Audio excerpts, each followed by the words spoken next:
my pleasure this afternoon to introduce our guest speaker, Representative Cheri. Cheri was born in Casper, Wyoming, and moved down to Colorado. She became a buffalo from being a cowboy. Went to CU, graduated, met her husband Phil. They had 2 children, Greg and Sarah, and run a business out in Colorado in architecture. Cheri started her political career when she was appointed to the State Board of Licensing of Architects by then Governor Phil Owens. When Representative Bob Whitworth from Evergreen announced that he was not going to seek re-election, Cheri was one of the first people to throw her hat in the ring because of her experience in politics through the board. There was only one opponent, and she was quickly put out of the seat when Cheri garnered over 80% of the vote in the Jefferson County Assembly. Cheri is in her 3rd year in the legislature, having been elected twice, and I would expect that she'll be elected during this election also. She serves in one of the best capacities that you could have as a legislator. In many people's view who work around the legislature, the chair of the Joint Budget Committee is definitely the most powerful of the legislators and starts to approach the responsibilities of the governor and speaker and the president of the Senate. It gives me great pleasure to introduce Representative Cheri. I would also add that she is a Rotarian from Evergreen. So I would ask you to join me in welcoming Representative Cheri.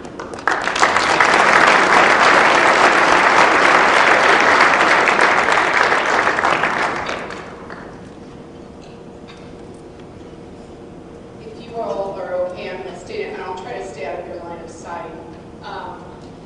Thank you very much for inviting me. I joined Rotary up in Evergreen because we had a breakfast club, so I joined it for the bacon. But I didn't realize you can't have a bad day when you start out your day with the Rotary Club. I mean, generally we're crazy people, and we're good crazy people. We do a lot of really good positive things, and I can't believe how many people I know that are in this club, and I know that are not here today that are also a member of this club. So congratulations, you guys you may be crazier than our group, but thank you very much for the invitation. And Ron, thank you very much for your kind introduction. I appreciate that. He did that without notes. Most people don't do that. I was really impressed with that. I represent House District 25, which is actually where Ron lives, and it's 2/3 of Jefferson County, but I'll get into that in a second. Those of you that have experience with the state legislature, you know it is the largest, most dysfunctional family you can ever be a part of. And when you go on the floor of the House, if you've ever had that experience, or just watching it from the lobby, it's basically junior high on steroids, because all those relationships that you grew up with, people, when people first hear that, they laugh, but then those of you that have had experience go, yeah, it's true, it really is. Because there's the class clown, there's the geek, there's the bullying. I mean, they're all there on the floor and they're all circulating. It's also, in my mind, and I mean no disrespect to the state legislature, but it's a very chauvinistic environment. As an architect, I'm used to working with contractors, and I'm used to a certain amount of the man's world, because actually a woman in construction, I'm basically the interloper. But I've never seen a more chauvinistic group of people and it's bipartisan chauvinism. I mean, I talked to Senator Hodge, who's the vice chair of JPC, and she says the same thing. It's very chauvinistic. So, but I think it's the nature of what we do. So, and whatever, it's we still make it okay, regardless of what the rules are, and it is an honor to serve. So, what I was going to talk to you about today is the budget, where we are, and I'm not going to get too much into the numbers, because my husband always says, when you can't sleep, he'll say, tell me about your day, honey, and it puts him right out. So, he's really smart. So anyway, the Joint Budget Committee, and you've heard it's 6 of us. There are 3 3 Republicans, 3 Democrats, because because the Senate's controlled by the Dems, the Republicans control the House, and so we're a 3-3 split. It's probably the most bipartisan, nonpartisan committee in the legislature. So they're incredible, hardworking, wonderful group of people that I serve with. So my House District 25, that's Evergreen Lane, those of you that, which actually, belongs to the city and county of Denver, talk about interlopers.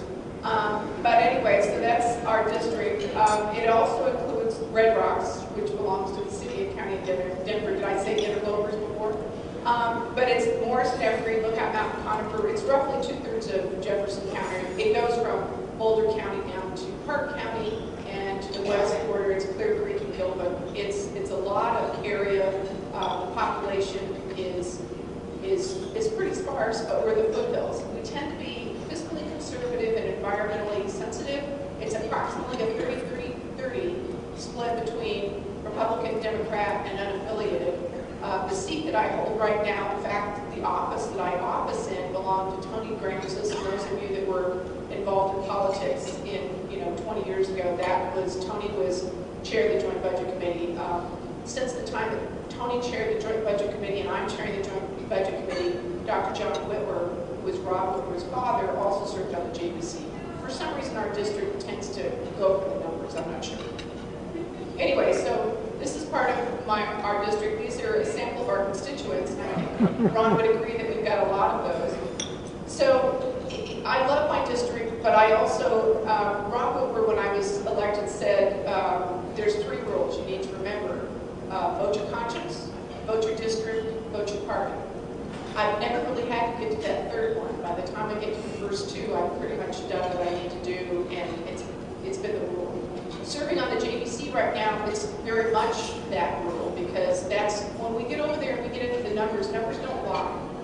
And I'm not saying that it happens across the streets, but when the numbers are what the numbers are. You know what your revenue is, you know what your expenses are, you know how much money you got at the end of the day. And it's very much the way businesses deal every day. So as of 2011, and I mentioned 2011 even though we're at 12, last year was the first year that the JBC was the 3-3 split, and it hadn't been that way since, I don't even know. I'm not sure. It would have been at least 10 years ago.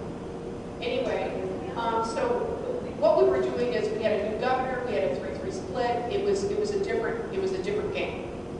So although we still have a difference of opinion, and I'm in the blue trunks, we still, by and large, we get along, and we agree on 99% of what we deal with. If you start with the last year of Governor Ritter's time in office, I'm just giving you an idea of what we were. Our budget was $19.9 billion. Of that amount, the general fund was just under $7 billion. Cash funds are $6 billion. Federal funds are the 5.5, and reappropriated funds are 1.6. Reappropriated funds are borrowing from Peter to pay Paul. You just kind of move from one place to another. So that's just to give you a basis of where we were before Governor Hickenlooper was elected. So after the governor was elected in his first year in office, and I'll flip back for a second, you can see it's $19.6 billion. Last year, Governor Ritter's term was $19.9. So from the get-go, Governor Hickenlooper realized we were in this recession. We don't need to talk about it. It's really depressing. But so he understood what he needed to do, and he went to work to do that. And he had actually, this legislature is a help to him, because what happens is the crazy bills that come out of the House from the Republicans and the crazy bills that come out of the Senate from the Democrats, we cancel each other out, because as soon as the crazy stuff gets on the other side, they die. So, which is a blessing for Governor Hickenlooper, because he doesn't really have to, all he has to do is sit there and watch everything happen, and then he pretty much is, there's only one bill he vetoed. Unfortunately, it was mine last year. But there was only one bill that he vetoed last year. So, and I still like him. So anyway, that's where we were with Governor Hickenlooper, and so you can see what we're talking about as far as the budget. Of that budget, I want to